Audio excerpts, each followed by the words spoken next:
ಮಟ್ಟದ ಸಂಶೋಧನೆ ಆಗ್ತವೆ. ಅದರಲ್ಲೂ ವಿಶೇಷವಾಗಿ ಅಟಾಮಿಕ್ ಮತ್ತು ಸ್ಪೇಸ್ಗೆ ಸಂಬಂಧಿಸಿದಂತೆ ಅಂತ ಒಂದು ದೊಡ್ಡ ಸಂಶೋಧಕರನ್ನ ಒಬ್ಬ ಸಂಶೋಧಕರು ನಿಮ್ಮ ಕಾಲೇಜಿಗೆ ಪ್ರಾಂಶುಪಾಲರಾಗಿದ್ದಾರೆ ಅಂತಂದ್ರೆ ನೀವೆಲ್ಲ ಸೌಭಾಗ್ಯವಂತರು.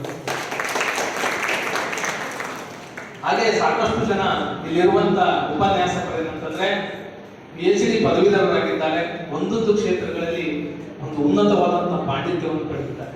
ಈ ಮಾತನ್ನ ಯಾಕೆ ಹೇಳ್ತೀನಿ ಅಂತಂದ್ರೆ, ಶಿಕ್ಷಣ ಅಂತಂದ್ರೆ ನಿಮ್ಮಲ್ಲಿರುವಂತಹ ಪ್ರತಿಭೆಯನ್ನು ಹೊರಗೆಳೆಯುವಂಥದ್ದು. ಯಾರ ಹತ್ರ ಎಂತೆಂಥ ಪ್ರತಿಭೆ ಇದೆಯೋ ಗೊತ್ತಿಲ್ಲ. ಮೊದಲನೇದಾಗಿ ನೀವೇನ್ ಮಾಡ್ಬೇಕಂತಂದ್ರೆ ಗುರುಗಳಿಗೆ ಗೌರವವನ್ನು ಕೊಡುವಂಥದ್ದು ಕಲಿಬೇಕು. ಗುರುಗಳಿಗೆ ಗೌರವವನ್ನು ಕೊಡಬೇಕು. ಆ ಗೌರವವನ್ನು ಕೊಟ್ಟಾಗ ಮಾತ್ರ ಅವರು ಹೇಳುವಂತ ವಿಷಯ, ಆ ವಿಷಯವನ್ನ ಆರಾಧನೆ ಮಾಡಬೇಕು.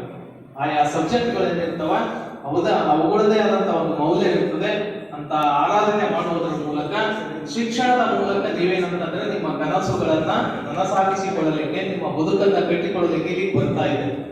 ಅದು ಆಗಬೇಕು. ಅದರ ಜೊತೆಗೆ ಸಂದರ್ಭಾನುಸಾರ ಈ ಎಲ್ಲ ಏನು ಕಾರ್ಯಕ್ರಮಗಳು ನಡೀತಾ ಇದ್ದಾವೆ, ಇಂತಹ ಕಾರ್ಯಕ್ರಮಗಳಲ್ಲಿ ತಾವೆಲ್ಲ ಆಸೀನರಾಗಿರುವುದರ ಮೂಲಕ ನೀವೇನಂತಂದ್ರೆ ವಿಶೇಷವಾದಂತ ಹೊರಗಿನ ಜ್ಞಾನವನ್ನು ಪಡಿಬೇಕು. ಇವತ್ತು ಏನಂತಂದ್ರೆ ನೀವು ಶಾಸನದ ಬಗ್ಗೆ, ಶಾಸನ ಅನ್ನುವಂಥದ್ದು ತಮಗೆಲ್ಲ ಗೊತ್ತಿದೆ. ವಿಶೇಷವಾಗಿ ಅಳಿಸಲಾಗದಂತ ಬರಹ, ಬರೆದರೆ ಸಾಮಾನ್ಯವಾಗಿ ಅಳಿಸಿ ಹೋಗ್ತದೋ, ಅಳಿಸಲಾಗದಂತ ಬರಹ ಅನ್ನುವಂಥದ್ದನ್ನು ಸಾಮಾನ್ಯ ಅರ್ಥದಲ್ಲಿ ನಾವು ಕೊಡ್ತೇವೆ. ಶಾಸನ ಅನ್ನುವಂಥ ಪದ ಶಾಸ್ ಎನ್ನುವಂತ ಒಂದು ಸಂಸ್ಕೃತದ ಮೂಲ ಪದದಿಂದ ಬಂದಿದೆ. ಶಾಸ್ ಅಂತಂದ್ರೆ ರಾಜನ ಆಜ್ಞೆ. ಹಿಂದಿನ ಕಾಲದಲ್ಲಿ ಇವತ್ತಿನ ರೀತಿಯಲ್ಲಿ ಎಲ್ಲಾ ಕಡೆ ಪ್ರಕಟಣೆ ಮಾಡಲಿಕ್ಕೆ ಸಾಧ್ಯವಾಗುತ್ತಿರಲಿಲ್ಲ. ರಾಜ ಒಂದು ಆಜ್ಞೆಯನ್ನು ಹೊರಡಿಸಿದರೆ, ಒಂದು ಕಾನೂನನ್ನು ಹೊರಡಿಸಿದರೆ ಅದು ಎಲ್ಲರಿಗೂ ತಿಳಿಯಬೇಕು. ಆ ಕಾರಣಕ್ಕೆ ಏನ್ ಮಾಡ್ತಿದ್ರು ಅಂತಂದ್ರೆ ಅದನ್ನ ಒಂದು ಅಳಿಸಲಾಗದ ಲಿಪಿಯ ಮೇಲೆ, ಒಂದು ಕಲ್ಲಿನ ಮೇಲೆ ಬರೆದು ಸಾರ್ವಜನಿಕ ಸ್ಥಳದಲ್ಲಿ, ವಿಶೇಷವಾಗಿ ಒಂದು ಧಾರ್ಮಿಕ ಕ್ಷೇತ್ರಗಳಲ್ಲಿ, ಸ್ಥಳಗಳಲ್ಲಿ ಆ ಒಂದು ಶಾಸನವನ್ನು ಕಟ್ಟು ಇಂಥ ವಿಷಯಗಳನ್ನ ಅಂತ ಹೇಳಿ ಹೇಳ್ತಿದ್ರು. ಶಾಸನದ ಇತಿಹಾಸಕ್ಕೆ ಬಂದಂತಹ ಸಂದರ್ಭದಲ್ಲಿ ನಮಗೆ ಆದಿಮಾನವನ ಕಾಲದಿಂದಲೂ ಕೂಡ ಈ ಚಿತ್ರಲಿಪಿಯ ಮೂಲಕ ಬರಿತಾ ಇದ್ರು. ಗವಿಗಳಲ್ಲಿ, ಗುಹೆಗಳಲ್ಲಿ ಚಿತ್ರಗಳ ಮೂಲಕ ಬರಿತಾ ಇದ್ರು. ಆನಂತರದಲ್ಲಿ ಸಿಂಧೂ ಸಂಸ್ಕೃತಿಗೆ ಬಂದಾಗ, ಹರಪ್ಪನ್ ಸಂಸ್ಕೃತಿಗೆ ಬಂದಾಗ ಅಲ್ಲಿಯೂ ಕೂಡ ಚಿತ್ರಲಿಪಿಗಳು ಇದ್ದವು ಅನ್ನುವಂಥದ್ದು ನಮಗೆ ಕಾಣುತ್ತದೆ. ನೇರವಾಗಿ ಬಂದರೆ ಭಾರತದಲ್ಲಿ ಈ ಲಿಪಿಗಳನ್ನ, ಶಾಸನಗಳನ್ನ ಮೊದಲಿಗೆ ಬರೆಸಿದಂತ ಮಹಾ ಸಾಮ್ರಾಟ ಆತನೇ ಅಶೋಕ ಮಹಾಶಯ. ತನ್ನ ಧಾರ್ಮಿಕ ವಿಷಯಗಳನ್ನ ಧರ್ಮ ಮಾತ್ರರ ಮೂಲಕ ಅವುಗಳನ್ನ ಏನಂತಂದ್ರೆ ಕಲ್ಲಿನ ಮೇಲೆ ಬರೆಸಿ ಆತ ಅವುಗಳನ್ನ ಪಾಲನೆ ಮಾಡಲಿಕ್ಕೆ, ತನ್ನ ಆಡಳಿತದ ವಿಚಾರಗಳನ್ನ ಪಾಲನೆ ಮಾಡಲಿಕ್ಕೆ ಕಲ್ಲುಗಳ ಮೇಲೆ ಬರಹಗಳನ್ನು ಬರೆದಿದ್ದಾನೆ. ಅಶೋಕ ಆತನ ಚರಿತ್ರೆ ಅಂತೇಳಿ ಬಂದಾಗ ನಮ್ಮ ಕರ್ನಾಟಕಕ್ಕೂ ಆತನಿಗೂ ಕೂಡ ಅವಿನಾಭಾವವಾಗಿರುವಂತಹ ಒಂದು ಸಂಬಂಧವಿದೆ.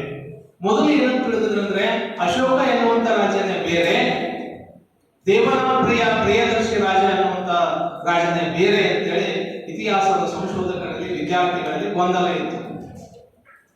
ಇದೇ ನಮ್ಮ ಭಾಗದಲ್ಲಿರುವಂತಹ ಮಸ್ಕಿಯಲ್ಲಿ, ಬಂಗಾರದ ಗಣಿಯಲ್ಲಿರುವಂತಹ ಒಬ್ಬ ಅಧಿಕಾರಿ, ಒಬ್ಬ ಇಂಜಿನಿಯರ್ ಪ್ರಥಮ ಬಾರಿಗೆ ಆ ಮಸ್ಕಿಯ ಶಾಸನವನ್ನ ಅಧ್ಯಯನ ಮಾಡುವುದರ ಮೂಲಕ ದೇವನಾಂಪ್ರಿಯ ಪ್ರಿಯದರ್ಶಿ ರಾಜೋ ಅಶೋಕ ಅಂತೇಳಿ ಅನ್ನುವಂತ ಒಂದು ಕಲ್ಲಿನ ಬರಹವನ್ನ, ಬ್ರಾಹ್ಮಿ ಶಾಸನವನ್ನ ಆತ ಏನಂತಂದ್ರೆ ಮೊದಲಿಗೆ ಹೊರಗೆ ತೆಗೆದ ನಂತರ ಇಡೀ ಒಂದು ಇತಿಹಾಸದಲ್ಲಿ ಅಶೋಕನಿಗೆ ಸಂಬಂಧಿಸಿದಂತ ಹೆಸರಿನ ಚಿತ್ರಣವೇ ಬದಲಾಗಿ ಹೋಗುತ್ತದೆ.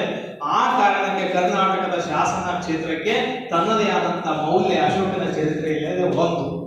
ಮತ್ತೊಂದು ಏನಂತಂದ್ರೆ ಇತಿಹಾಸವನ್ನ ಓದುವಂತಹ ಸಂದರ್ಭದಲ್ಲಿ ಅಶೋಕನ ಭಾವಚಿತ್ರವನ್ನು ತಾವೆಲ್ಲ ನೋಡ್ತೇವೆ. ತಲೆಗೆ ಒಂದು ಪೇಟ, ರಾಜ ಕಿರೀಟ ಇರ್ತದೆ, ಆತನನ್ನ ಆ ರೀತಿಯಲ್ಲಿ ಚಿತ್ರಿಸಿದ್ದಾರೆ. ಅಶೋಕ ಹೀಗೆ ಇದ್ದ ಅಂತೇಳಿ ಚಿತ್ರಿಸಲಿಕ್ಕೆ ಒಂದು ಆಧಾರ ಬೇಕಲ್ಲ. ಆ ಆಧಾರ ಎಲ್ಲಿಂದ ತೆಗೆದುಕೊಂಡದ್ದು ಅಂತಂದ್ರೆ ಇದೇ ನಮ್ಮ ಕಲಬುರಗಿ ಜಿಲ್ಲೆಯ ಚಿತ್ತಾಪುರ ತಾಲೂಕಿನ ಸನ್ನತಿ ಅಥವಾ ಕನಗನಹಳ್ಳಿಯ ಒಂದು ಸ್ತೂಪ ಅನ್ನುವಂಥದ್ದಿದೆ. ಬೌದ್ಧ ಸ್ತೂಪ ಅನ್ನುವಂಥದ್ದು. ಬೌದ್ಧ ಸ್ತೂಪ ಅಂತಂದ್ರೆ ಅದೇನಂತಂದ್ರೆ ಬುದ್ಧನ ಯಾವುದಾದರೂ ಒಂದು ಅವಶೇಷವನ್ನ ಆತನ ಸತ್ತ ನಂತರ ಆತನ ಒಂದು ಅವಶೇಷವನ್ನು ತೆಗೆದುಕೊಂಡು ಬಂದು ಅಲ್ಲಿ ಆತನ ಆರಾಧನೆಗಾಗಿ ಕಟ್ಟಿಸಿರುವಂತವೇ ಸ್ತೂಪ, ಚೈತ್ಯ ಮತ್ತು ವಿಹಾರ ಅಂತೇಳಿ ಈ ಮೂರು ವಿಧಗಳು ಆ ಒಂದು ಬೌದ್ಧ ಧರ್ಮದಲ್ಲಿ ಬರ್ತವೆ.